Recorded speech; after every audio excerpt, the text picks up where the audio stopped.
भैया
అన్న ఫోన్ తీయాలి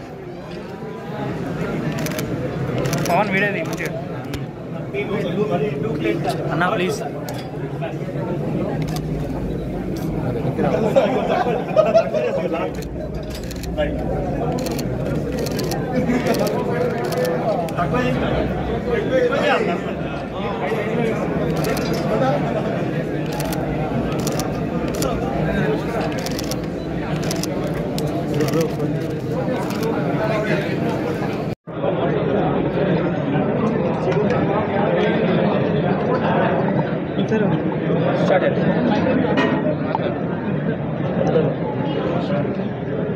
కాలం మారుతున్న కొద్దీ టెక్నాలజీ పెరుగుతున్న కొద్దీ మనిషికి శ్రమ తగ్గింది. మనిషి తన జీవితంలో శ్రమను ఒక భాగంగా భావించట్లేదు.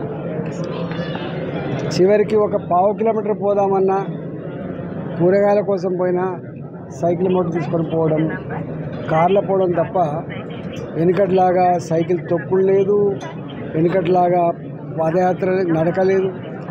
ఇవాళ చిన్న చిన్న వయసులోనే అనేక రకాల అనారోగ్య సమస్యలతో సతమతమవుతున్నటువంటి ఈ సందర్భంలో ఆరోగ్యమే మహాభాగ్యమని ఈ సూక్తి అయితే మనకి ఇవ్వబడదు. అన్నిటికంటే ముఖ్యంగా టెన్షన్ నుంచి వెళ్ళి దూరమై మంచి శారీరకంగా గొప్పగా ఉండి మానసికంగా కనుక ఎదిగితేనే మనిషి అన్ని రకాలు ఎదిగినట్టుగా భావించాల్సి వస్తుంది. కాబట్టి ఆరోగ్యం లేనటువంటి మేధస్సు, ఆరోగ్యం లేని సంపద వేస్ట్. కాబట్టి పిల్లల్ని మొదటి నుంచెల్లే మంచి ఆరోగ్యవంతంగా తీర్చిదిద్దడానికి జావేద్, బాలు, రాహుల్ వీళ్ళు గత అనేక సంవత్సరాలుగా ఇది ఐదవ జిమ్ని 5వ జిమ్ బ్రాంచ్ని ఓపెన్ చేస్తున్న సందర్భంగా వారికి శుభాకాంక్షలు తెలియజేస్తూ, వారు వేలాది మంది పిల్లలకి పేదవాళ్ళైనప్పటికీ కూడా ఈ జిమ్లో మంచి తర్ఫీదు ఇచ్చి ఆరోగ్యవంతమైనటువంటి యువతని తయారు చేయడంలో మంచి పాత్ర పోషించాలని చెప్పి వారికి కోరుతూ, వారికి మంచి జరగాలని, వారి జిమ్ ఉన్నతంగా ఎదిగి వేలాది మందికి ఆరోగ్యవంతమైనటువంటి జీవితాన్ని ప్రసాదించాలని చెప్పి కోరుకుంటున్నాను.